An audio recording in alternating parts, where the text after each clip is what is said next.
Hello all, good evening. This is Jyoti Shekhar from LEXCOMPLY Learning. A very warm welcome to today's webinar. Data privacy, consent is the new currency. Organized by LEXCOMPLY Learning, the dedicated training and skill development vertical of LEXCOMPLY Global Compliance Management. For those of you new to our ecosystem, LEXCOMPLY is a pioneer in e-GRC space, providing world-class compliance management solutions. We are proud to support over 400 enterprises across 24 countries and have a global community of more than 25,000 compliance professionals who rely on our tools to manage statutory risks and regulatory controls. With that introduction, I'll move on to today's topic. So we often talk about data as an asset, right? But as modern regulations tighten and consumers demand control over their information, a bigger shift is happening. So consent has truly become the new currency. It is the foundational trust that allows organizations to build genuine relationships and operate smoothly in a digital world. To help us navigate this landscape, it is my absolute pleasure to introduce our speaker, Ms. Shaili Bhandari. Shaili is a senior legal and data professional protection executive with over 17 years of rich experience counseling corporations and leadership teams. Her expertise spans global commercial contracting, data privacy, security, and complex regulatory frameworks. She currently serves as a co-chair for the Committee on Data Privacy and Protection, AI and Cyber Law, which is called as CDPAC. In her career track record, she has led the privacy function globally as the General Counsel and Data Protection Officer for Everest Group and previously established her leadership footprint as a data privacy leader for the India region at EY, that is Ernst & Young, managing compliance operations across India, Nepal, and Bangladesh. We are incredibly fortunate to have her insights today as we discuss what it means to manage consent responsibility. Shaili, a very warm welcome to you. And now the floor is yours. Wow. Thank you, Jyoti, for this very generous introduction. I'm really thrilled. And especially coming from a lovely friend who, I mean, herself is an accomplished lawyer and now an entrepreneur. So you have been an inspiration for me as a friend, as a colleague. So thank you so much for giving this platform to me today. It is our pleasure. Thank you. So good evening, everyone. I see people still joining, and it's really, really encouraging as a speaker today. Thank you so much, everyone. Warm welcome to you on this webinar today. I am really delighted to have you all and also very grateful at the same time that you have chosen to spend time your Friday evening with us today. So thank you so much. Before we begin, it's good. I'd love to know who all are in this space today together. So please feel free to drop a note on the chat. I think Jyoti, it's enabled, right?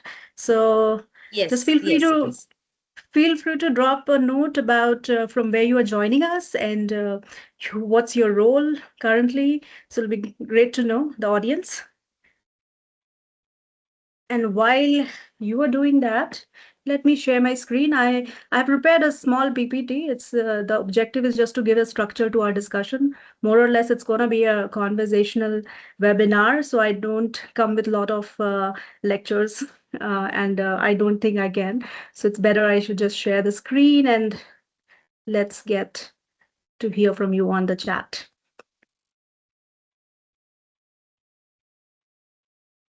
Okay. Is the screen visible to everyone? Yes, it is visible. Yes, Shaili.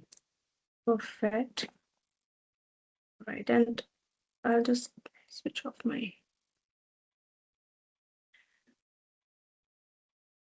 Okay, so yeah, the title. So it's deliberately made or written as a provocative title. Consent is the currency, a new currency. Okay.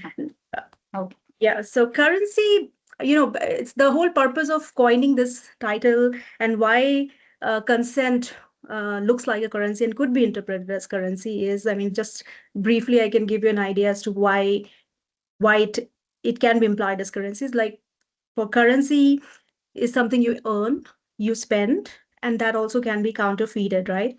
So consent under DPDP 2023 is exactly working like that. It's exactly like you can earn the consent. You can use it for purposes that you have defined in your processing purposes in the notice. And it can also be counterfeited, as in it can be something which is not, or which is avoidable because you haven't followed the guidelines, and which we will talk in this webinar today at length. Just to start with a brief background of DPDP, I'm hoping there's a mixed bag of IT professionals and lawyers. So just for everyone to have a quick review of what happened, where the story begins. So the story began in India on 13th of November 2025, when the Digital Personal Data Protection Act was enacted in India. We have the Data Protection Board of India already constituted, and I think everybody knew the news was there in May of 2026 that Ministry of Information Technology published for calling for chairman and members appointment, right? So and this enforcement, that means, is a very serious thing, and it's no more a hypothetical situation that we were sitting in last 2 years, and when GDPR was the only dreadful law, we have another one. So yeah, let's deal with it. So we are aware that there's a full compliance deadline, and that is on May 13th, 2027. There's a consent manager framework going live on, I think, 13th of November 2026. So which we have less than 5 months, when we have to, all the organizations actually will have to have a consent manager framework in place. So we have today this 90 minutes where we will be going through the nuances of the consent structure, why it is important, how to get this in place, what we are doing wrong now, and what could be corrected, and what the law wants us to correct. So every section that I'll cover today, I'm hoping that it will at least give you one item or one thing that you can act on Monday, right? So before I take you through these 5 sections, let me just briefly uh, talk about myself. I mean, Jyoti, thank you so much for a quick introduction. I just wanted to let the audience know that I'm not here to sell you any compliance checklist. I'm here as a practitioner who has sat on both sides, advising data fiduciary, that is corporations, building consent systems, and then reviewing the consequences when those systems fail.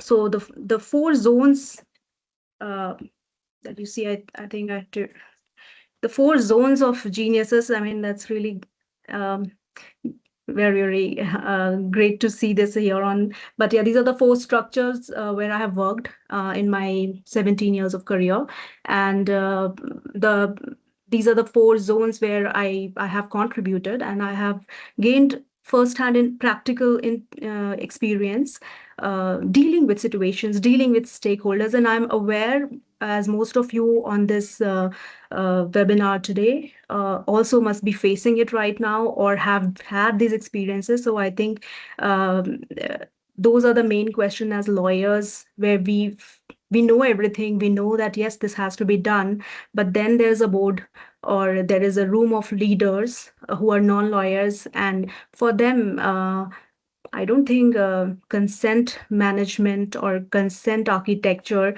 comes as a priority, right? So those are the key angles where we need to be more strategic, is what I see. And the professional of a privacy counsel or any lawyer is not just limited to lawyering, if I can say so. It's not just that you talk about clauses and laws and just talk and move. Implementation becomes a very important aspect of the role of a GC or a DPO, and the bigger hurdles are that when you have to deal with internal stakeholders. So when we talk today, I will try to give some perspective around. I'll try to give some perspective. I think people, if you can just go on mute, it'll help me to concentrate. Thank you so much. All right, so sorry. So that's about me, and let's not linger around with me. Let's move on about today's topic. So we have we have divided today's discussion into five core points, right? The new rule of consent. Here we are just talking about the constitutional scaffolding. We're talking in about what it is, what changed, and what we have to do in terms of establishing consent. Second is workplace privacy boundaries. Well, your employment lawyers need to be part of GPDP compliance, and it is not just IT tech team issue only now. So we'll talk about that. Section 3 will talk about the AI and tech trap. This is the fastest moving risk right now. I think every one of you will agree with me here. So the shadow of AI use in the new shadow of IT. So that's one thing where I think all of us lawyers, and I'm very proud of our community where everyone is learning technology very, very passionately now. So yeah, I think long way to go, but yeah, we're doing really well here. So section 4 is about modern consent architecture. Uh, yeah, so we have always been trained, or I would say we have always seen 50 odd pages of terms and conditions, and now we have to do it differently. We have to design it smartly, and a lot of organizations are already doing, especially the front runners are the software companies. So I have had hard time negotiating with them and learning to identify the layer after layer of contracts which applies and which eventually will be implemented as soon as you sign the contract. So yeah, we'll talk about it as well today. And the last section we have titled is the Trust ROI. Now, this is the business case for privacy backed by data. So how you will actually take this as a business case to your board and how you can make an impact in your organization.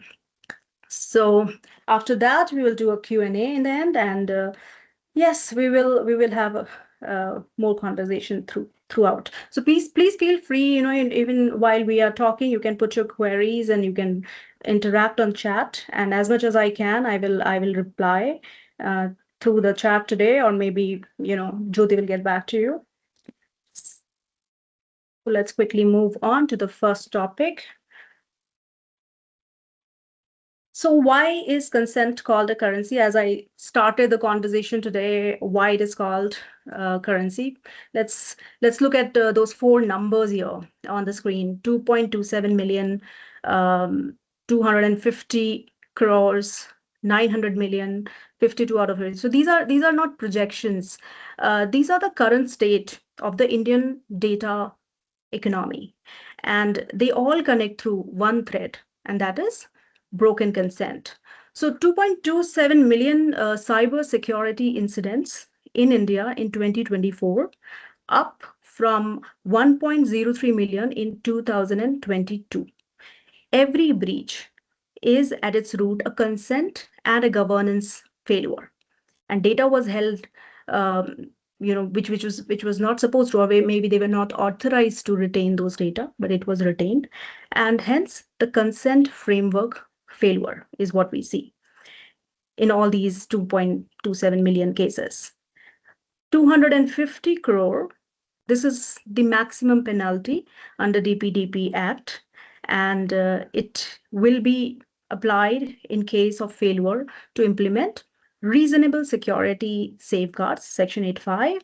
And to put in context, cumulative to GDPR fines globally reaching approximately 7.1 billion, roughly, I think 65,000 crores since 2018. So this after India's enforcement of DPDP, we will follow the same trajectory, and this penalties will actually be real time. So our organization should be prepared for the risks. The risks are high.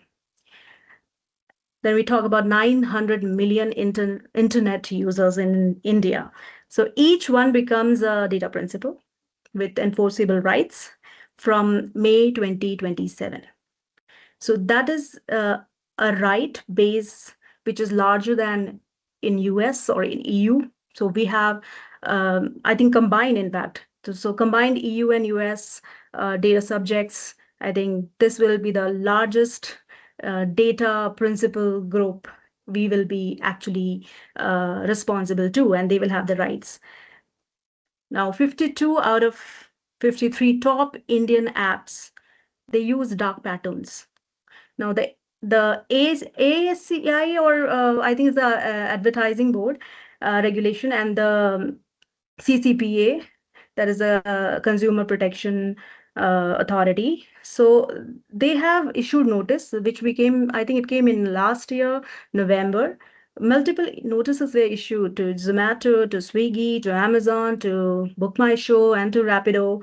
All these happened for dark practices, that is, bundling the consent. So basically, bottom line is all these notices were sent out for non-compliance of the consent mechanism.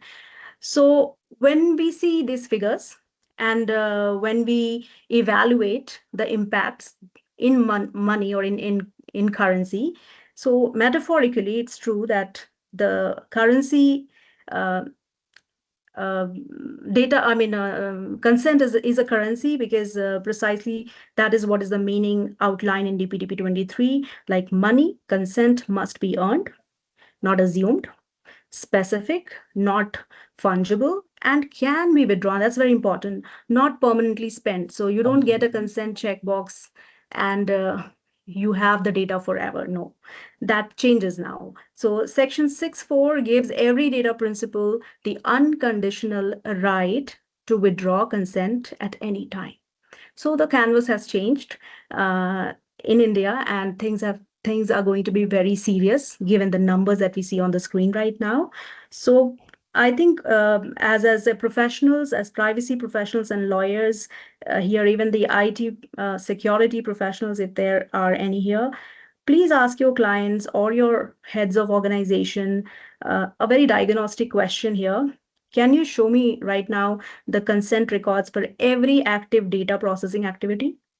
If the answer is a hesitation, that is your engagement roadmap, okay? So now let's get transition to the first section. What makes consent legal today?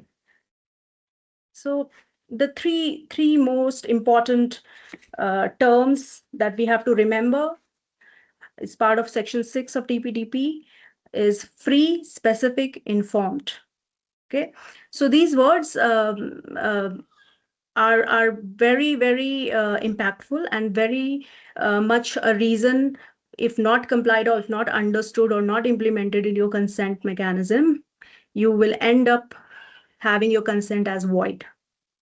Okay, so if you miss any of these, your consent is void. So let's start with free. I mean, I'm just going through, I know every one of you must be aware, but let's talk about a context, give a context to free. What is free? That means no coercion, no bundling, no take it or leave it gating, the privacy, well, mostly, I mean, all of us, even today, we see that a lot of websites, they have a policy embedded in their checkbox, and that is that where when you sign up, you have to check that box, and then you get permission to sign up. Now, is this valid? Is this what is free? That's the question, right? So all of us have to see through that angle, where we are giving the freedom to the user or the data principals to consent on their data. That we are assuming that if they want to sign up, they have to give us. No, that's changing. That's not. So the regulators are going to catch on these elements of your consent mechanism. So yes, this is the core element, freedom and no coercion, and it has a very large implication, and it is very difficult again in this structure to generate marketing leads, or generate your lead lists. So that's a challenging time for marketing, and of course there are a lot of um, shortcuts being there, and which needs to be identified, which will be identified by regulators. So that has to be flagged to the stakeholders or the clients as to why we have to be serious about these terms. So second is specific. Yeah, so back to the bundling, no bundling, right? So we see there's a checkbox, and everything is written like 4 or 5 pages of privacy policy I have read, and it has everything, marketing, AI usage, branding, sharing with third party.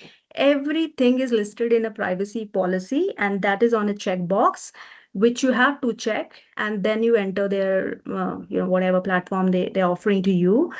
And that story changes now. That story is will be causing notice, issuing notice from the Board of Data Protection Authority in India as well. So things are changing, and things are changing rapidly now. We don't have much time. So each processing purpose now requires its own consent. And you cannot obtain one consent for like service operations plus marketing plus third party sharing plus AI. You have to have, either you can create separate checkboxes, or you have to take separate consent with a purpose aligned to it. Like, why do you need it? You know, so legitimacy of purpose is very important now, which what DPDP is outlining in structure. So the law requires purpose level granularity, and this is the massive implication, and especially I think in CRMs will be impacted, this architecture and the vendor agreements. So we need to focus on ensuring that things are changed, as it was done traditionally has to change because we have a new law, and there is a huge risk of heavy penalties. So next is informed. It's a plain language, informed, no hidden clause, buried in the 50-page legal jargons. So informed means the data principal, the individual must understand what they are consenting to. It has to be a plain language, and it has to, and that is a legal requirement again. I should not miss that. So it has to be in a plain language. It has to be in all the languages, which is there in Schedule 8, and it has to be clear, accessible, and specific. So legal jargon is non-compliant, is what we have to know. So we cannot just write, breach or this will happen. You have to actually walk them through in a very, very laymanish language as to what actually you're going to do with their data, what um, uh, who all will have access to it, what is the purpose, outline that for each set of data that you're collecting. So you also have to give them the right to withdraw. So all these elements have been missing as much as I have experienced in most of the organization. These are not stressed. I think the basic understanding, even with GDPR coming in, this has been easy. Just prepare a privacy notice and have it consented by everyone. So it's like nobody reads it. But DPDP is focusing on informed, and informed doesn't mean that you just place it. It has to be in a manner that it is understandable.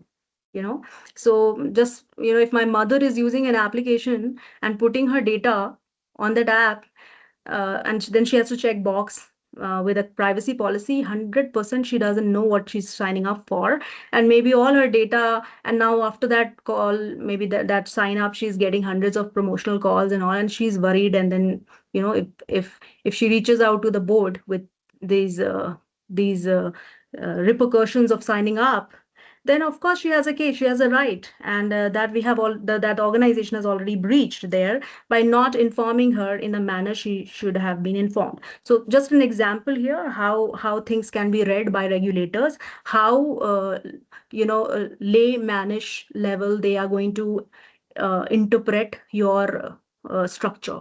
So it's not simple that it should be informed and you just share a slide, or you just share a hyperlink of a policy. That's going to be void. There are a few more, I think, terms, that is unconditional, unambiguous, and then there's a very important part is withdrawal.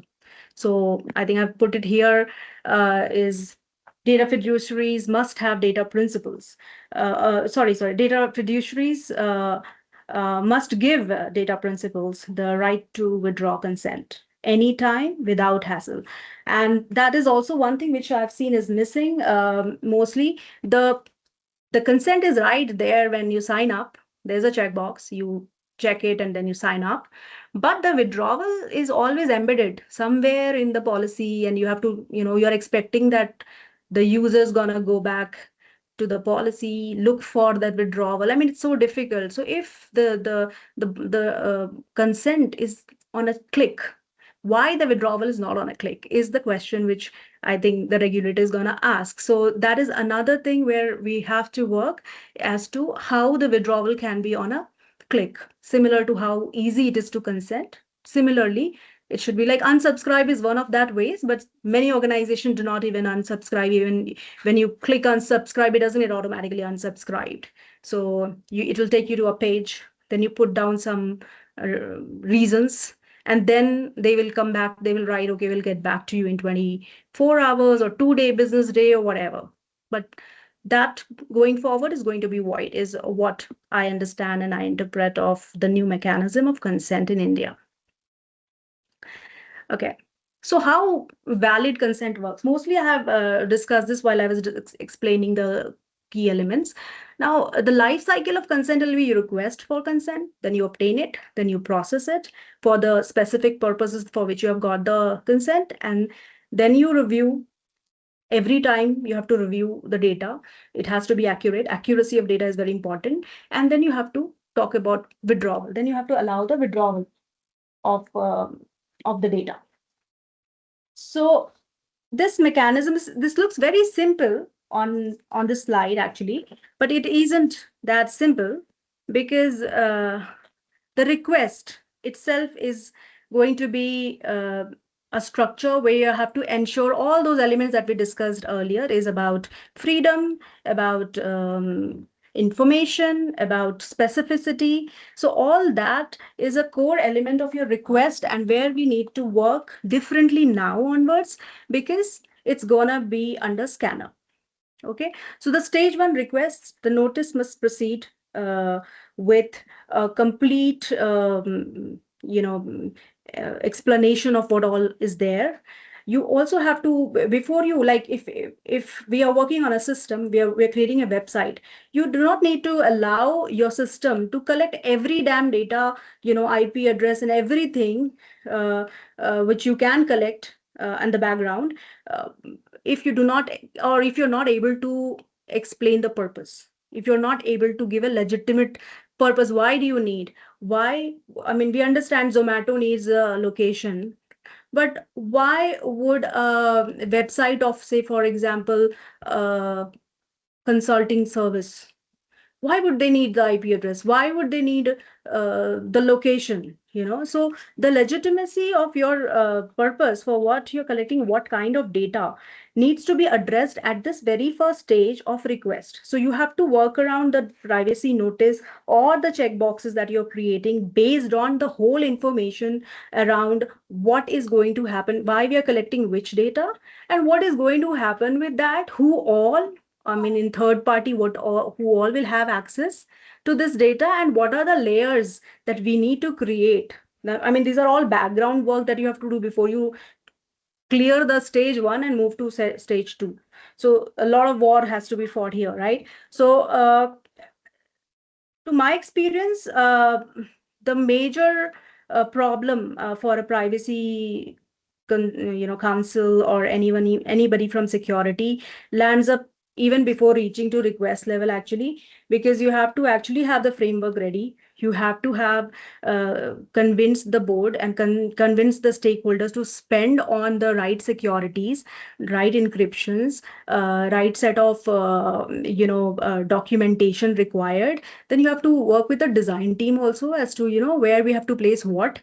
And again, then a bigger fight will be with the marketing, because they will not want anything to be, like, their website should not have multiple things for people to choose, because people get confused, is the bottom line, which I've heard a lot of time, that this will confuse the user. They will not understand, and they will actually doubt that why we are collecting this data. So those are the questions you have to, which will be bombarded to you, and you have to address that.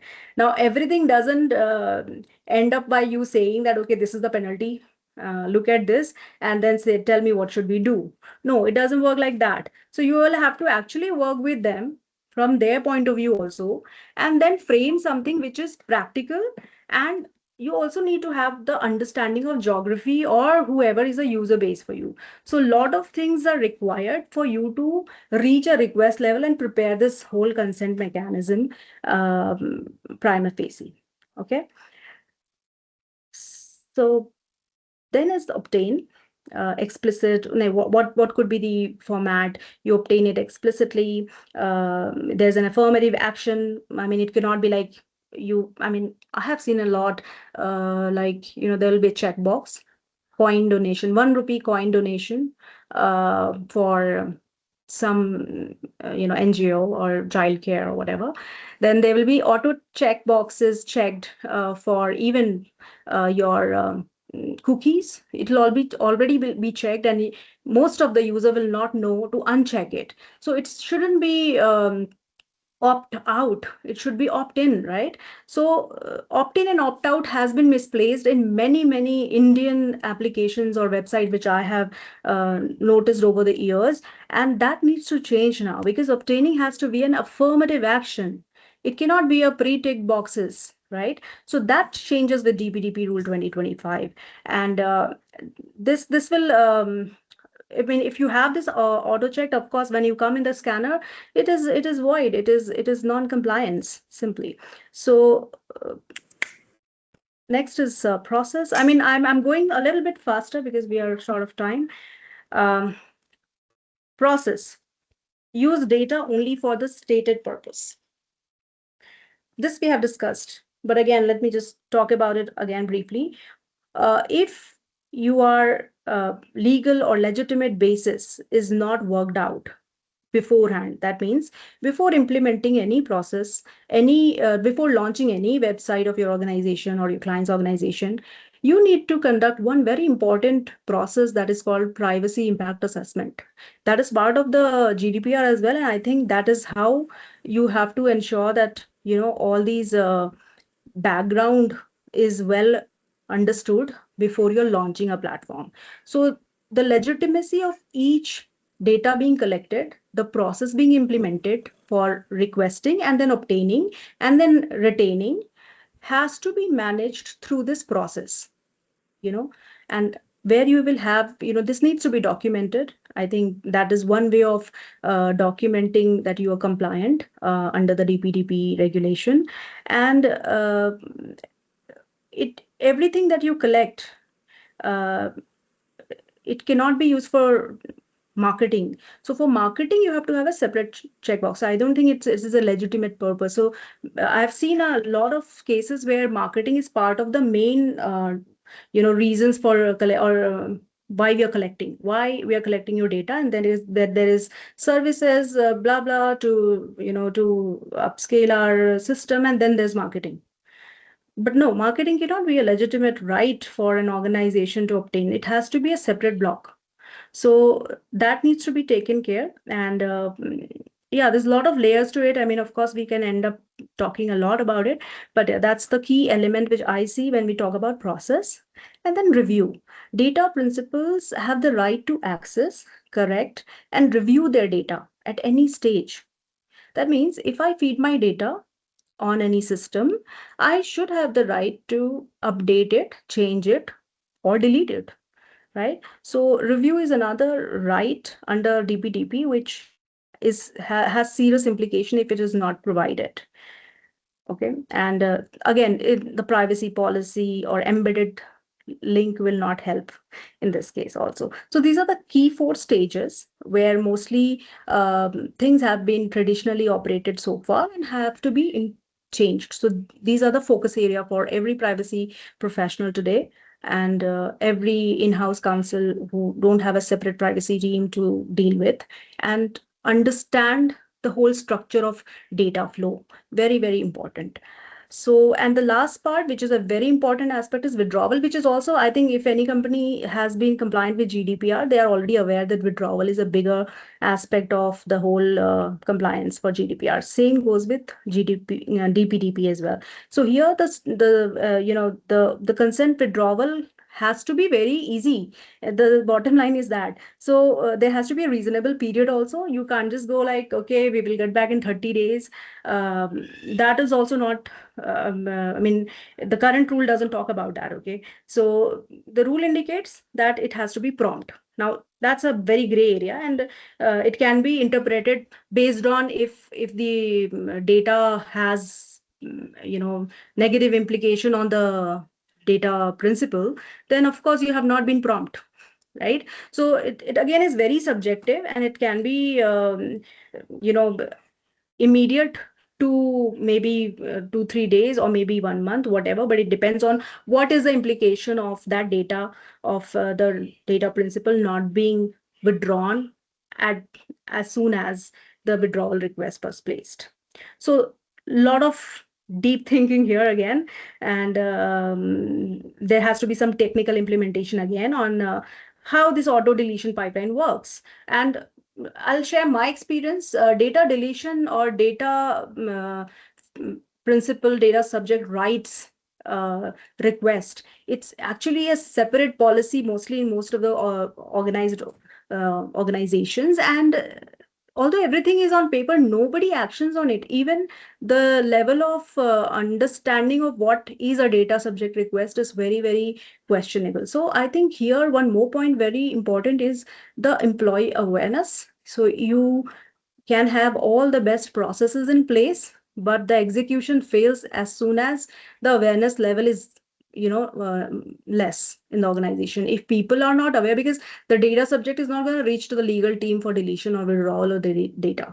Hence the technical implementation, I think, is very important, which makes it easier, which is not dependent on an employee's awareness of whether this is a data principles request or deletion, or whether it is not. So I think that is one of the practical things I wanted to share here, that I have faced a lot, that people don't recognize that it's a withdrawal request.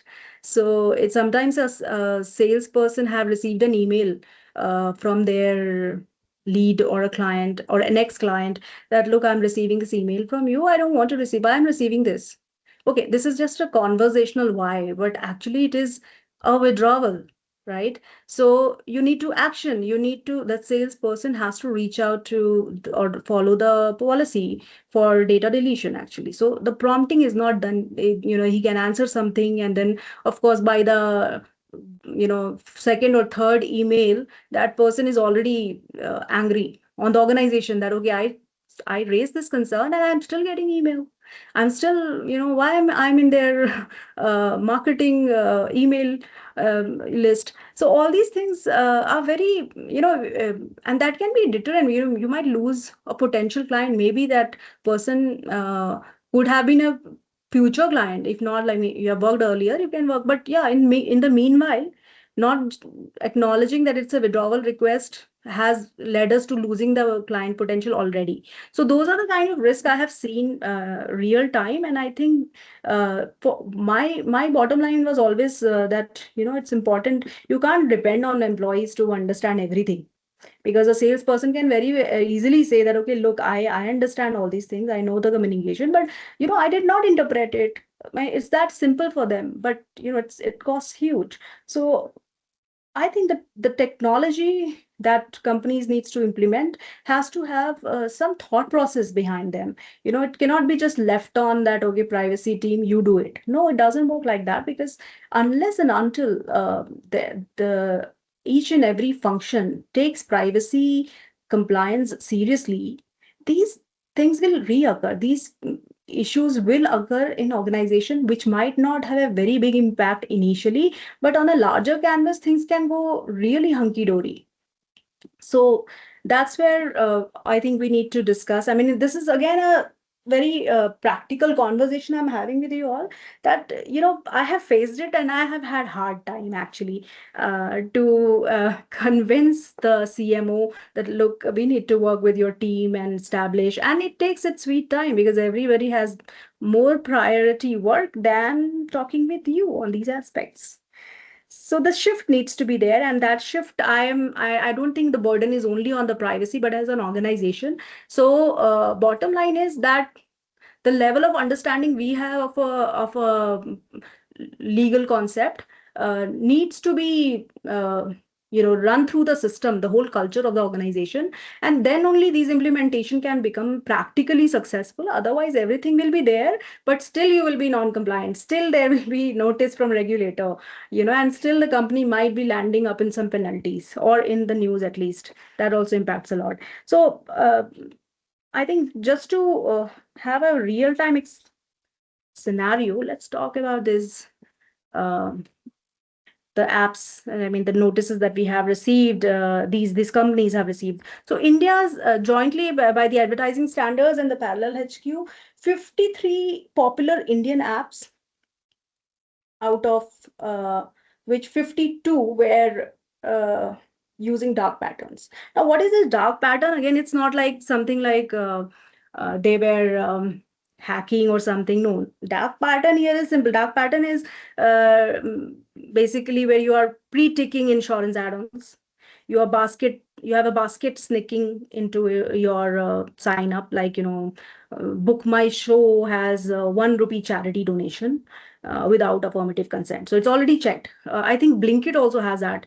It's pre-checked. Your tip to your delivery boy is, you once you have maybe selected a number, a figure, and that goes on in every delivery request of yours. So you don't get the pop-up as to you have to change. Do you want to tip? No, it doesn't come like that. So it is taken as in every delivery you have to be paying that extra amount. And if you miss out, you don't know, but you're paying something which you have not signed up for. So this is basically just an example of the basket sneaking. So sneaking in some additional baskets of consent. And then the bundle consent, like one checkbox, one privacy notice, and everything is accepted.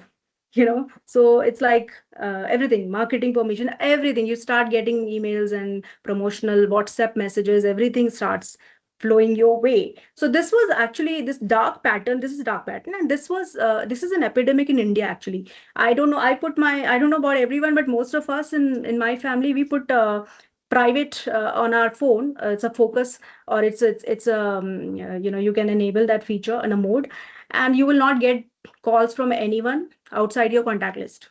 So that is that is something which we have to do it, because you get so many calls, and I don't know if I have signed up to these people for such promotions. So that's practical problem. It's an epidemic in India, rightly said. And 79% of Indian apps trick the user with this dark patterns. I hope all of you must be witnessing or agreeing to me mostly. So this is the problem which has been identified, and the new rule wants a change in this. Okay, so as we said, what we are foreseeing for India now is the whole dynamics is changing. And there's a whole overhauling of the policy, the practices, the processes, which is required. So there's a lot of scope of change in the structure, change in how we have been doing. So it's basically we have to forget what we were doing and come up with the application of the new laws and build, think through the practical solutions, because you can't just go on and say this is the law and this is what it says and your board will agree to it. No, that's a wishful thinking. That's not going to happen. So we have to be creative. We have to understand both sets. I mean, we have to bring the balance with the law and the business. Okay, because marketing has to market. They need data for that, and they cannot be held back just because we do not have the valid consent structure. So figure out how. So this is how mostly I end up coming out of a meeting. Okay, then figure it out, figure the solution out. So I mean, with this scenario is just to give you an idea as to where we are right now. Most of the organizations, most of the applications in India, where we are now and where we have to reach is a very, very long journey. And all of us has a very, very important role to play here.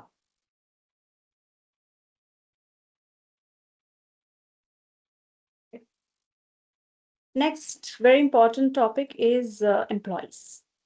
So there is a section 7A, if I'm not wrong, of DPDP. And that's talk about that is talking about the legitimate basis for an employer to collect an employee's data. And mostly employer is exempted, and they can collect the employee's data for the purpose of hiring without consent, right? So that's like bottom line of 7A. But is it all? No. So your employment team and your data privacy team are not talking to each other. The HR is collecting, like there's this ATS sheet I received, I remember, it's an Excel sheet. And there's like 50 odd items on listed on that data items, data points that they think that they can collect at the time of application, to set up their ATS. And I was wondering, okay, disability, yes, okay, why do you need that? No, just because it's there in the feature in the application, so we can do it. We can enable everything.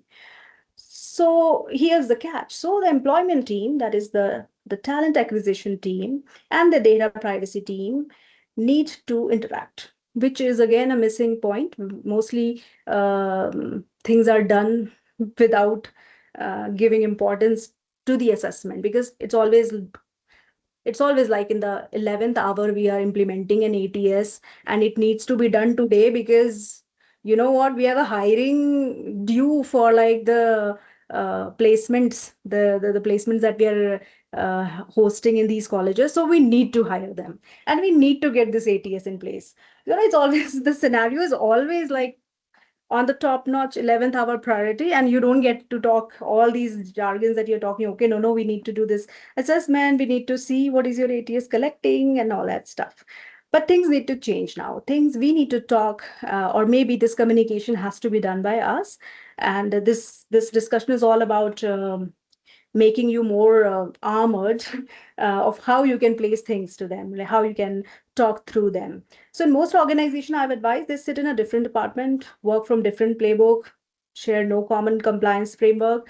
And DPDP 23 just made the organization, I would say, it is bringing the organization together, and the silo work is now a liability. So if any organizations, departments are working in silos, DPDP is calling out that, okay, that's going to create a liability for you guys, in short. So Section 7A provides legitimate use basis for processing employee data necessary for employment. But necessary for employment is very narrow, because background check, medical test, social media screening are not automatically covered. They require explicit consent under Section 6. And the candidates who are not hired, must have their data deleted with a reasonable period.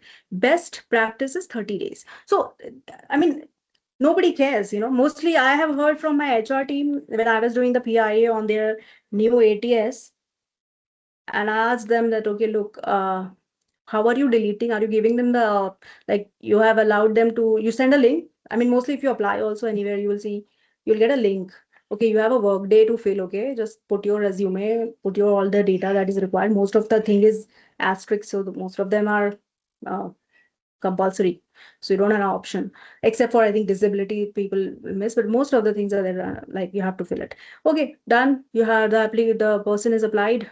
Now you have already hired someone, and like 100, 200 people who had applied for that role, their data is with you, sitting in your ATS. And if that person wants to go back on that login, they don't have the option to delete, or mostly there's no communication. Ideally, when you're not hired, ideally the link should be coming back to you that, okay, if you wish to delete your profile from our workday, please delete. That is what is going to be important in terms of DPDP compliance now. So you have to work, the talent acquisition team needs to work with the privacy team now, and bring these uh, what do you say, auto emailers sending out the non-hired employees or candidates with the data deletion options. Okay, within a 30. So that is the new boundaries set, the new boundaries that we have to create, and we need to talk about it now. So next is tracking. another important thing, and that I think became very prevalent post COVID, right? So monitoring policy, surveillance, CCTV, and then there is also that some many apps are there where you can track the laptop. So an enterprise tool is there where you can track the employees laptop, what they're doing, how much time is productive, everything is getting tracked. So tracking. Now, tracking is not a right of an employer, okay? So that needs to, I mean, I had a hard time making my HR leader understand this, that, okay, proctoring and tracking and these tools are very good, but you can't do it enterprise wide. You have to give the option, but then that defeats the purpose of the whole investment. How will the data come? I mean, we need to implement this because we need the entire organization's data, right? What is, how many productive hours are there, what people are doing, we need that. That's the whole purpose of having this investment done by HR. Okay, now they don't understand that it's not a right. Okay, DPDP clearly doesn't allow you to track your employees on the laptop, especially, and many cases are there where I've seen that they're using their own laptops, and in their laptops, they are having the system implemented. Now you're thinking of, it has to be with explicit consent. And now again, the consent cannot be just like, okay, we have given them this form to fill, appointment letter, and then there is a consent, privacy consent letter, and that needs to be signed.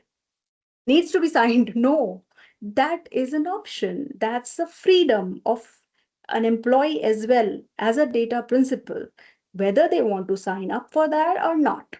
Yeah, confidentiality is a different matter.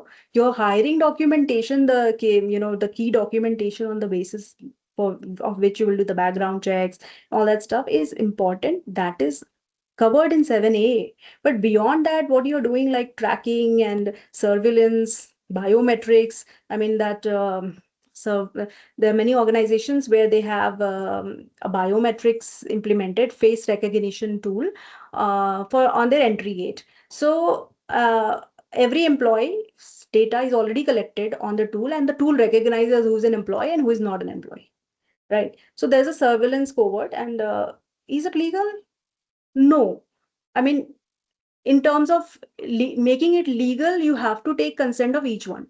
The ones who do not consent, basically, as per your system, they are guests because they will not be recognized and they will not enter. But that option should be given. People should have that manual, punch in badges as well. So both options should be, it should not be that convenient that, okay, we have a face recognition tool and everyone can access the organization only through this.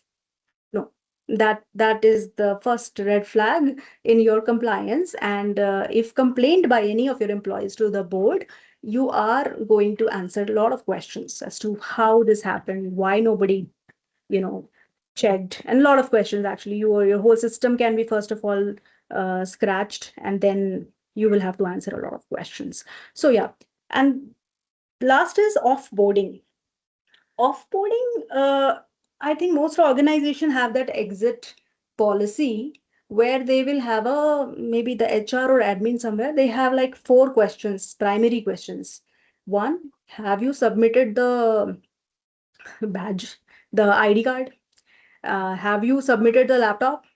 Then, and have you, whatever admin gives you, like admin might give you some key of a drawer or something, whatever. So all those compliance checks are done by the organization at your exit. But what you have taken from the employee, you have taken their biometrics, you have taken their lot of data while monitoring them while they were working.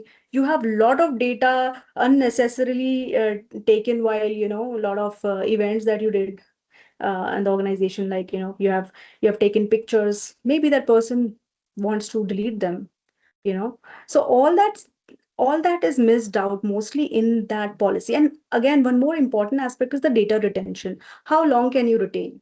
So one is you consent.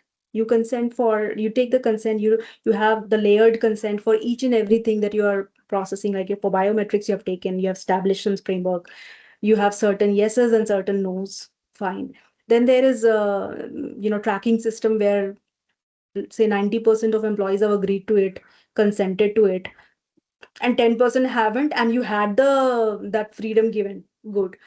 But now those data which you have collected, what your retention policy talks about, how long could you retain it? Now, this is again, it's a question which has not come up. Like the DPDP is not actually giving us these number of years of retention, how long you can retain. But again, the whole concept comes down to the legitimacy, right? So the principles are same here. The principle of identifying a retention period for a specific data type is based on the legitimate basis. Why do you need it? Why do you need the tracked data of your employees post the employee has left? What do you need it for? Why? The performance doesn't matter anyways. The person has left. Or the face recognition access, of course that needs to, for even the company security is important that you you delete the biometrics. But yeah, why do we need? So the retention has to be decided as soon as the termination happens, and the day of and last working day needs to be the day of deletion, or that should be the data retention limit. So that's another important. So ex-employee data is a very contested thing where most of the organizations do not invest or do not work around the implementations of data retention policy for ex-employee data. And also one more thing I have noted, that there is a hesitation in deleting data. I don't know why. There's a lot of attachment with data, which I have seen, where or each department, it's not just, I mean, that's the case with legal also. I will own up to us as well. We also have this weird inclination of stacking data. Many data is irrelevant, but still it's there. It might come in use someday. It's same as I think my mobile phone. I have a lot of data on my phone, and my husband keeps making fun of me, like, well, your phone is like a big storage. You need a lot of big storage. Why do you keep so many photographs? And I really wonder, yeah, actually, I should spend time and delete those data. So the same thing will apply. I mean, for me, it doesn't bring me a $250 million rupees penalty. So I'm okay. I'm risk free here. But for an organization, it's a risk having so much data, right? So the ex-employee data, I mean, HR needs and privacy team needs to work together and find some solution of maybe archiving it, or if check with the IT whether archiving is possible or not, and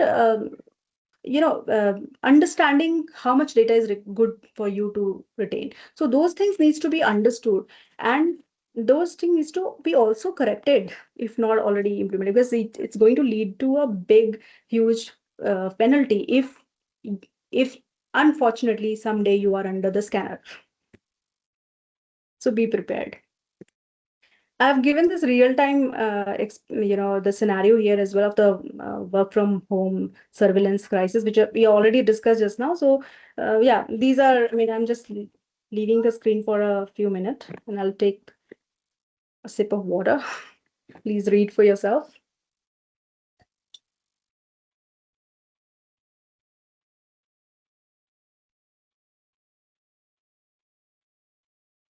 All right, so bottom line here again is it's a potential DPDP exposure, 250 crore penalty, and yeah, a lot of maybe bad press. If not the penalty, you will anyway lead into the news, because we have few names already. When I was researching, I got a few names. So yeah, of course, nobody would want, no organization will want to have a bad press. So that's there. Now, this is interesting and very intriguing topic, AI and the tech trap. I personally, I mean, this is something which is, in a way, I love it because I get to learn a lot, as well as I dread it because it has no horizon. I don't see an end to the understanding of AI and the tech trap, how far it can reach. So the data leak alert. Okay, now this is uh, let's first talk about how to plug the leak. I mean, how could you do that? Like, AI governance is one thing. Not every organization is serious about it. Again, that's another thing. So every company now, as a mandate, are doing a AI usage policy. They are building a governance group. I was also part of my last organization's AI governance group. Now, yes, everything on structure is done. There are people who are asking questions, but there are people who are not responding. Okay, there are policies drafted and it's not approved because there are a lot of people who have a lot of question. Okay, how can we do this? Okay, we have invested like 6-7 crore rupees in getting this AI tool. We want everybody in the organization to use the AI.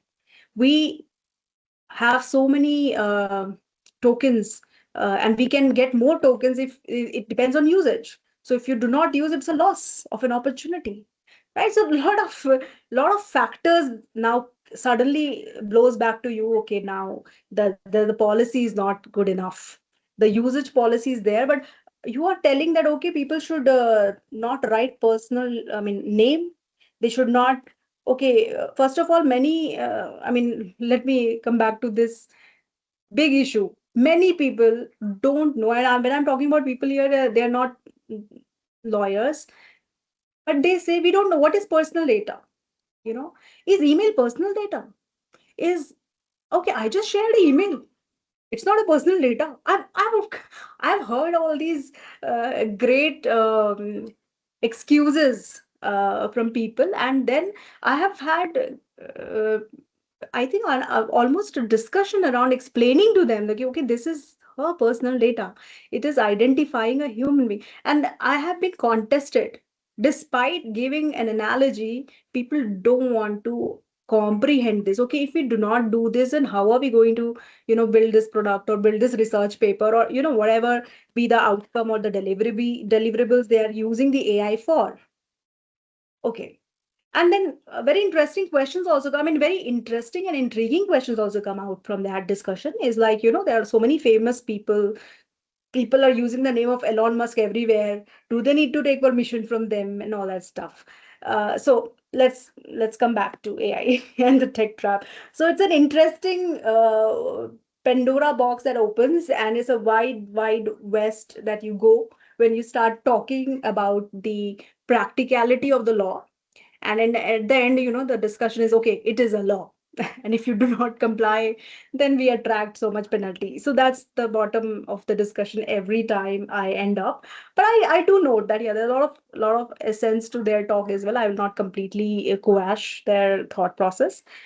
So AI policy is a plugin where you can identify the tech traps. You can identify the user guidelines as to what you can put on the prompts, what you cannot put on the prompts. You can also talk about there are a lot of tools around the privacy GPT and all that stuff. So one of my good friend in America, she has built something. She's an engineer, so she built a privacy GPT, and I had a good discussion with her. And it's majorly, even if by mistake an employee puts the data, it will anyway be tracked. So first level of screening will happen through the privacy GPT, and it will take down or at least blur all the personal data from the prompt, and then the prompt goes in the AI world. Okay, so those are the things that needs to be understood and that needs to be implemented. Before you prepare this AI usage policy, the governance team needs to understand those things, because practically these are very much possible situations or scenarios where employee will do something out of complete naivety or complete non-understanding of the whole concept of personal data, right? So, and it's not easy to train everyone. Everything, so there is always an exception, and there is always a scenario. So the AI usage policy has to be not a list of do's and don'ts, but has to be understood, practical concerns and solutions created, and the policy drafted accordingly. And then it has to be it is a place where you can actually build that tech trap could be avoided, so that leakage could be alerted. So those tools has to be in place. Now, yeah, approved tool list. So the tool list, this is very important, which I think most of the organizations do not invest, but bigger organizations I know I have worked with, they do have. So there's a whitelisting of vetted AI and DPA agreements, and the whitelisting of also the tools. Like, there are a lot of AI applications and tools available in the market today, and most of them talk about being privacy compliant or mostly GDPR compliant, but they are not, because most of the things, if you read their agreement, and this my experience was with OpenAI actually, and I'm telling you, it was a wonderful experience of being confused. As a counsel, I read their one document, which was called the main service main software agreement, framework agreement, yes. And within that framework agreement, there were so many links. There was some TN, terms of usage policy, then there was their privacy policy, then there was layers of policies, or some documents, or some other agreement, that API usage agreement, then their plugin agreements. So there's a hell lot of layers to the agreement. Now you need to understand that these agreements are built by an AI company, just to ensure that they get the best out of you as well. So they get the money for giving you the tool, as well as they get their AI trained, or at least they get most of the loopholes created within the agreement, where you cannot go and back and claim with them on any breach claims, or indemnity, seeking an indemnity on a breach, because you might have missed out a few, and might have not reviewed those embedded ones. And yes, here you. So the whitelist is very important. There's has to be. I mean, it's one thing that we have a playbook for general service agreements and each other, but for AI, and specifically the tools, vendor tools, where AI features are there, it cannot be just open AI.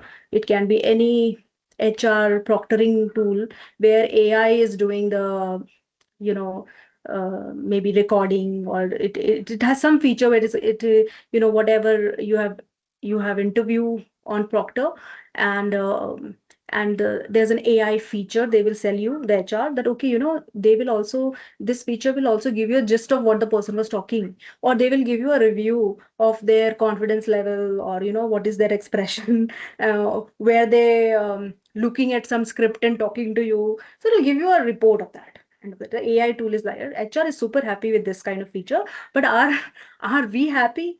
Are we aware that this feature will end up into our agreement, and that is a plugin again. So there is a contractual term. There's a contractual term, and they say that the plugins are out of the scope. It is not the primary services for which we are taking liability. It is out of our liability. That is you. If you opt for it, it is your risk, but your HR is very fascinated by that tool. So now you have to have that whitelist, okay? That you have to make those, because those plug-in agreements, as much as I have been experiencing, they don't not negotiate it. They say, okay, it is up to you now. You don't take it, because there is some other vendor involved in that. So and they are third party. So see where your data is flowing, and how they will make their customer, that is the HR, lured or convinced that it is so important. Without this, so that's the trap. That's a tech trap we are talking about. So, and tech trap needs to be identified at the agreement level, and hence your playbooks needs to revise itself, need to understand that no, I mean, it cannot be just indemnity, liability, data protection clause in a main agreement. There can be multiple layers of agreements within this agreement, which will completely deny all these rights, or these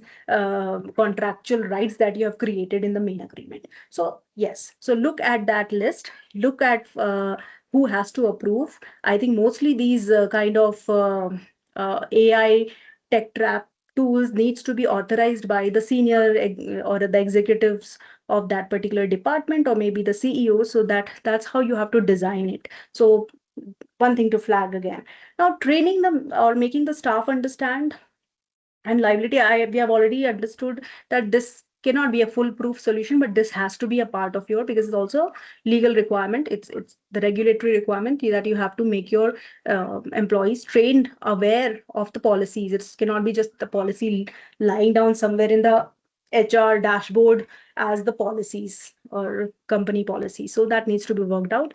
Trainings needs to be not just annually, but it has to be something like, it has to be uh, maybe just could be sent, or some emails could be sent. So those things needs to be worked out.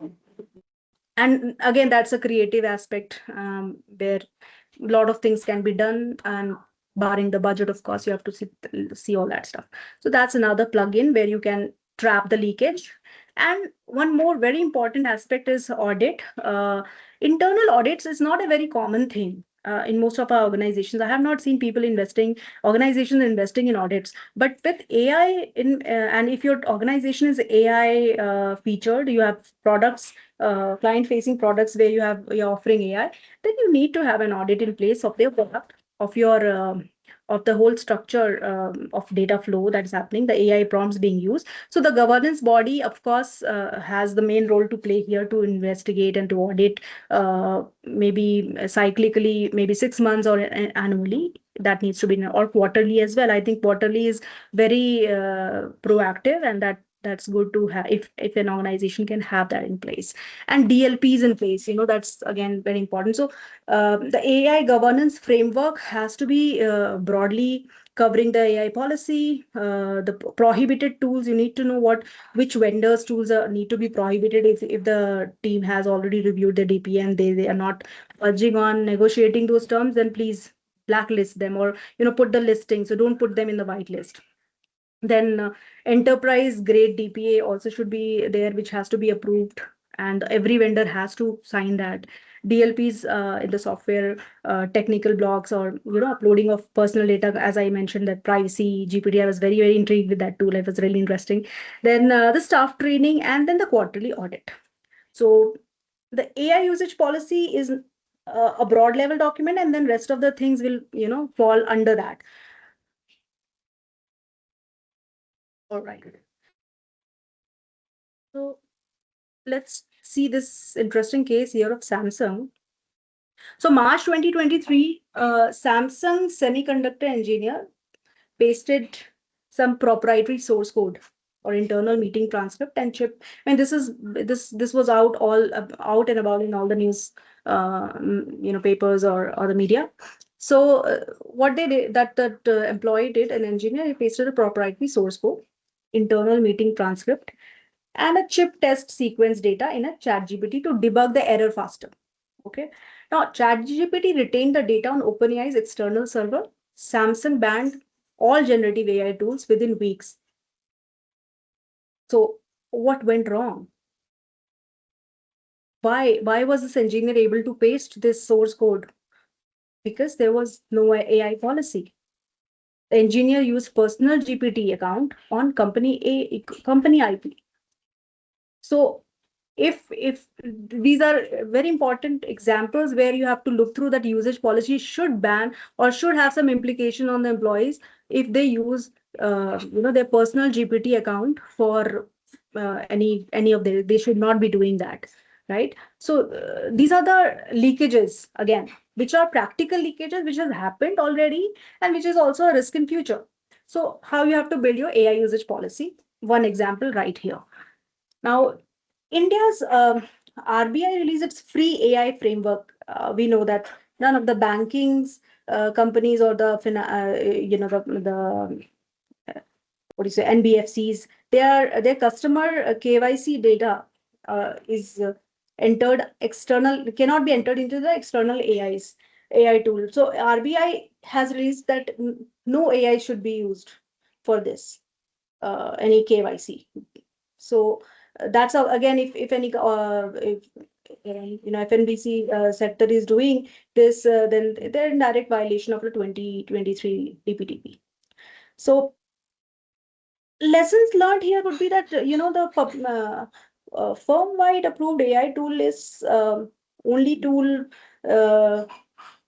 So basically you have to use a, and it is very common, but still also, still missed by the employee. So you have to keep reassure what do you say, visiting to these do's and don'ts with your employees always. I think a weekly emailer, or maybe a bi-weekly email from the security team or the privacy team, just something well designed that attracts attention, and send it out that, okay, do's and don't, please remember, or something like that, that where you keep sending them. Many people do not even know where the list is, so it's important to give it accessibility to the employee also. So I have seen that. I mean, my whole experience was that people say, okay, where is it placed? Where is that policy? Also, those things are also practical concerns. So maybe some creativity there, and you can reach the data, reach the information to the employees who actually will be the reason for any leakage. Right. The fourth topic, I think, yeah, this is the 50-page TNC and the lengthy documents we have been doing.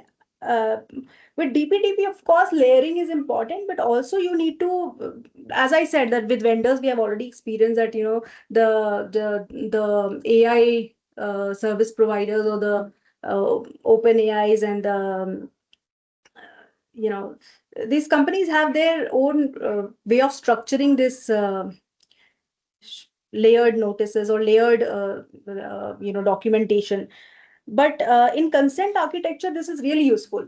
For an agreement, I said I was like really frustrated, but when we talk now, put the same scenario in a consent architecture, this is really interesting. This works. This is what the regulator wants you to do. So have a layer, have layers of notice. And for every personal data collection by the organization, there has to be a privacy notice. Like each department, say for example, HR is collecting on ATS, they are also collecting the data on onboarding, like the operations team is doing that.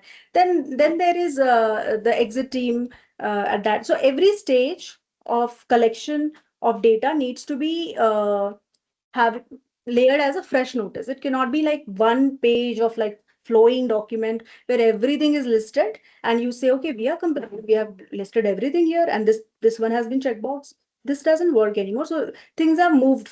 The modern consent architecture has to be layered, has to be plain, has plain language, has to be visual icons. So I really like Facebook's privacy notice. They have a very nice animation done. Maybe after this webinar, maybe you can go and check their privacy notice. It's very interesting. I think organizations learn the hard way, and I think um, the penalties by GDPR regulators has really worked well with them. So they did a lot of creativity there, and I'm happy they did. So they're a good example, basically, just for a example.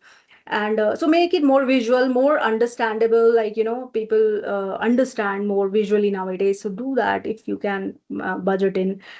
Then granular, of course, the specific targets for like marketing, you have to have the granular checkboxes. Don't go by one checkbox.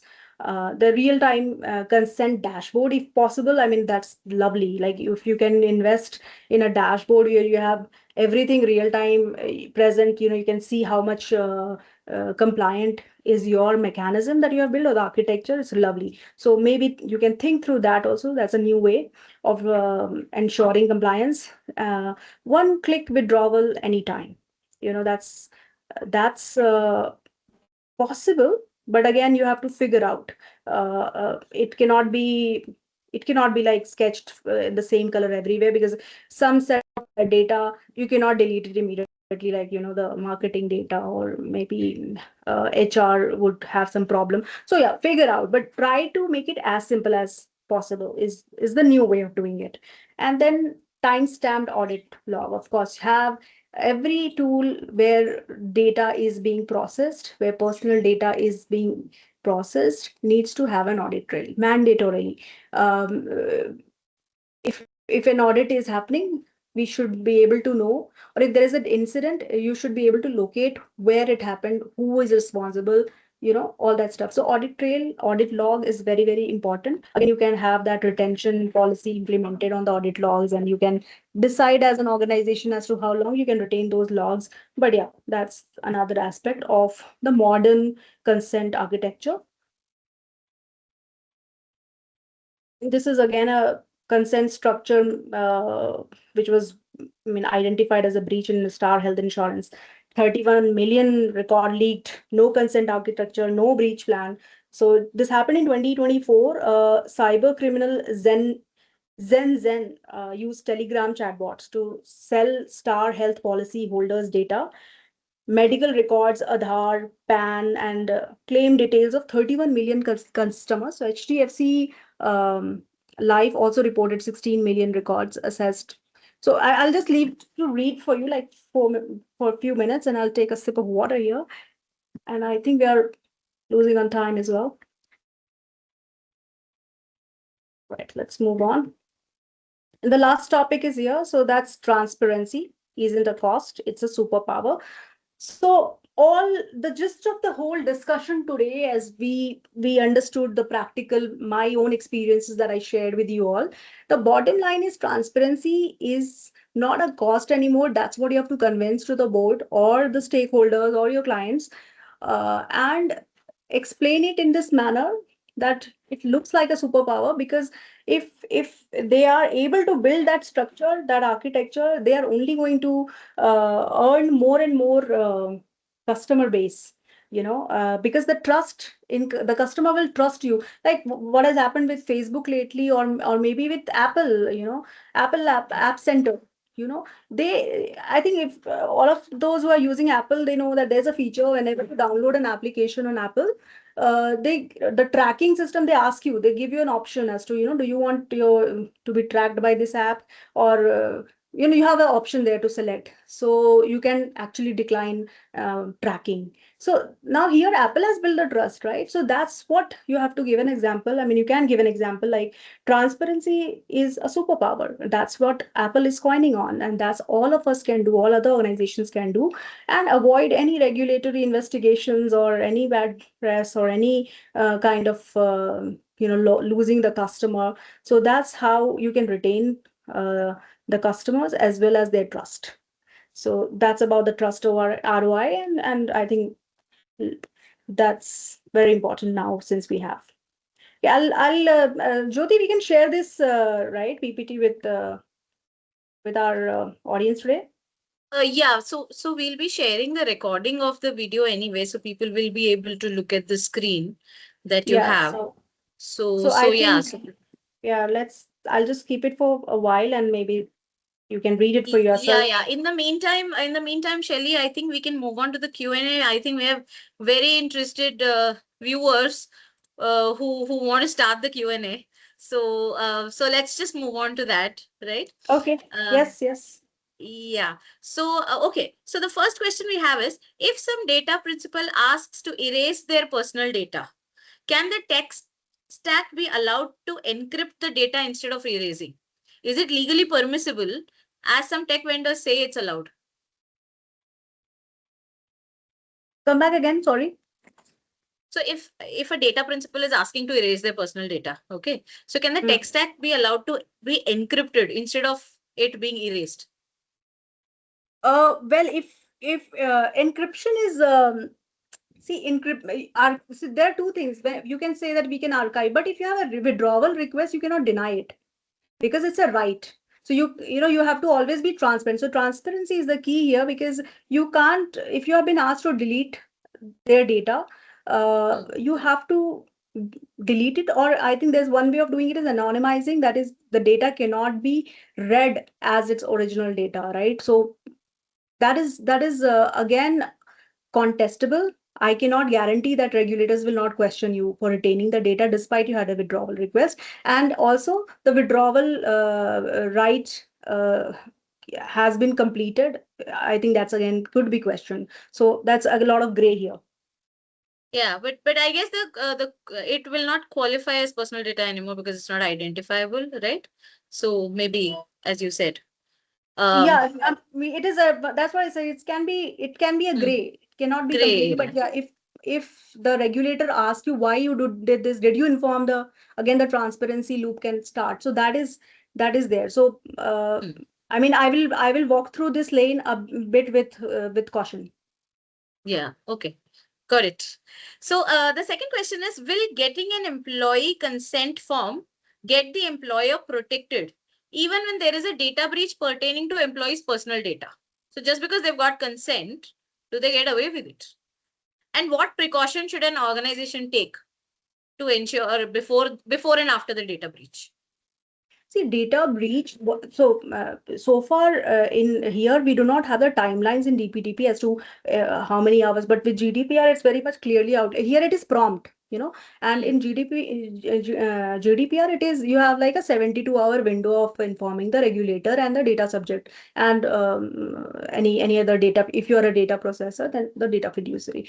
So, see, once the breach has happened, there has to be, first of all, there has to be a structure within the organization in place where you have to follow the notification queue as to who all needs to be informed.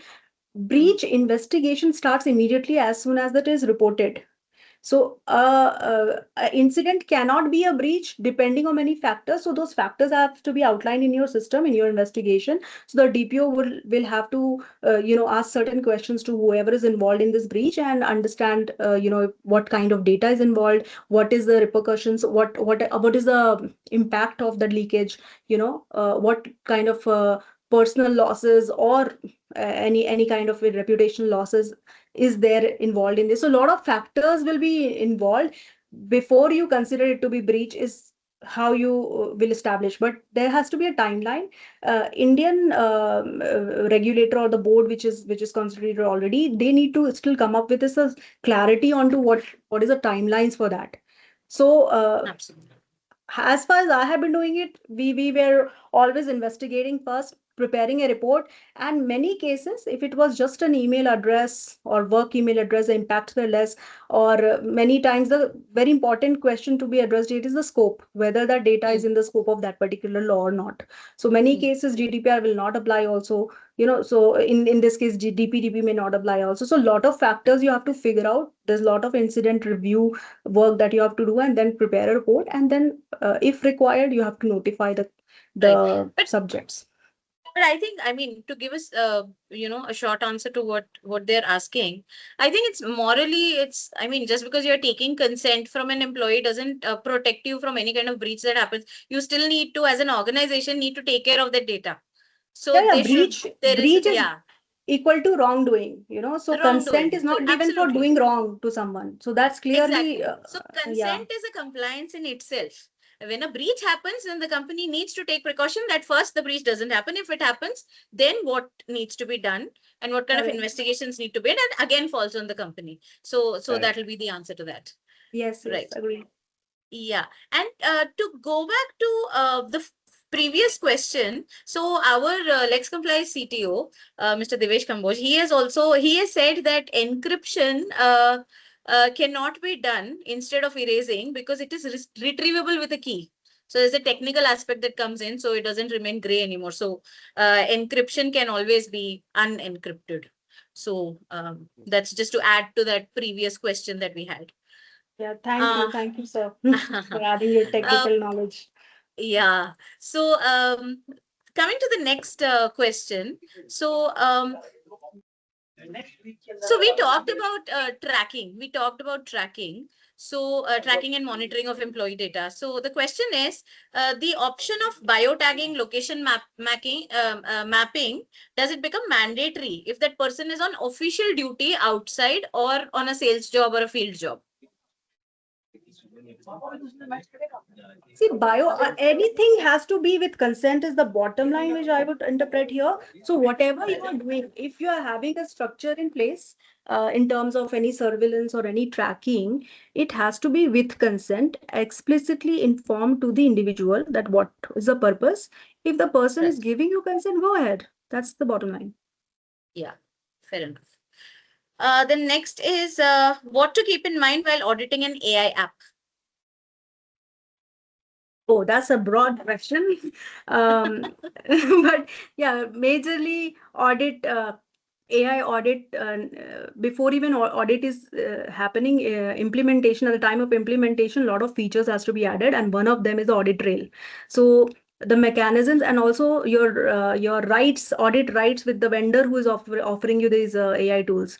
So yeah, I mean, before even audit these, if these are all good, then you have to have a checklist as an auditor. You need to ensure that the vendor is not leaking. I think mostly the audit will be done on the tool, so you need to ensure that there's no leakages. Despite all the contractual terms that you have, the vendor has agreed, they can still plug in some features, and some features might be on, and that will be tracked when you're doing the audit. So, and also one more very important thing is the prompts that is being used by employees. So that needs to be audited. And that needs to be audited on a regular basis, actually more regularly than you do the vendor audit. So you need to see what the prompts are being used. You have to immediately flag or have the trainings issued to those employees who are not using, or who are using personal data or company confidential data in their prompts, maybe by naivety or whatever, but you have to fix that. So those are the key elements I will, I will do in an audit. Okay. Okay, so before we go to the next question, there's a follow-up on the geotagging question.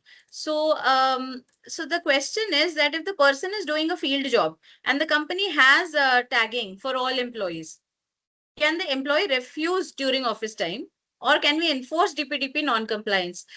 Before you answer, Shaili, let's see if I understood, what you've been trying to tell us. So I think the answer to this will be that consent is required for everything, right? Even Yeah. as Shaili mentioned in the lecture itself, even for your face recognition, it is required.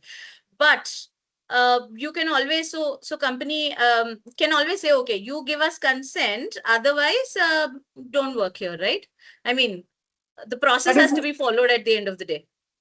yeah, I mean, practically, it's a very legit question that is being asked. Mm, I don't say that you're raising something which, but practically what happens, there's a power imbalance. Employer has all the mm, power, and that becomes the reason. So that's again the coercion aspect of, and which is again in non-compliance to DPDP. So DPDP, when we, the first thing that we spoke about, the term free or no mm. coercion, this is a perfect example of coercion. So you can Right. flag it, but I will not, I will not make you a rebel here. So please figure out, talk to, you have to be circumspect of your organization, because things are, I I mean, mean, on it's a very paper. tricky situation. Yes, So so I I will think, not advise you to be a yeah, so rebel, but I will definitely, in a technical way, I will say, yes, you are right to flag it. You have the right to not give the consent for tracking if you're in the right. field work. But then face the That's a music of right. what you do, right? I mean, at the end of the day, then we need to face our We'll need actions, the another reactions to our century to actions. become, to reach there, Yeah, in our freedom. right, So, right. Okay, so the next question, do we need a prior consent or notice from the list of interviewees for an HR department? Okay, because we are what taking data from consent? them. Consent, what? Consent. Sorry. Consent in the So, application? yes, for the list of Yes, yes. interviewees. Yes, they should. They should. And even before the interview, like if it is a video interview, there has to be, if they're recording the call, they should take permission. And the consent, again, that is one thing, very, Hmm, very good point here. I mean, email of an interview, or any, like if they are blocking your time on a calendar, Teams calendar, that hmm, check if they are putting the privacy consent request with you or not. Ideally they right. should, and that should be an option. So you can Hmm, very well not activate your video. But yeah, again, as I said, the world is not fair. So if you do not turn on your video, they will not like to yeah, proceed with the interview. That is the risk. So correct. tread with Okay. careful considerations. Right. We just have a couple of more questions. Let's just address those. One is, we all see and observe data breach on everyday basis while we even scroll our phone. For instance, you speak to your friend on the phone asking him which laptop to buy. Soon you find various laptop suggestions shown to you. Yeah. How does the data principle tackle such a situation? I mean, here I would like to add, there are dark patterns here also in terms Yeah. of, I Yeah. mean, right? Yeah. I mean, I Yeah. I have seen, I have Amazon Prime, so there are ads coming, and if you by chance click the remote, the product for which the ad is coming gets added to your cart.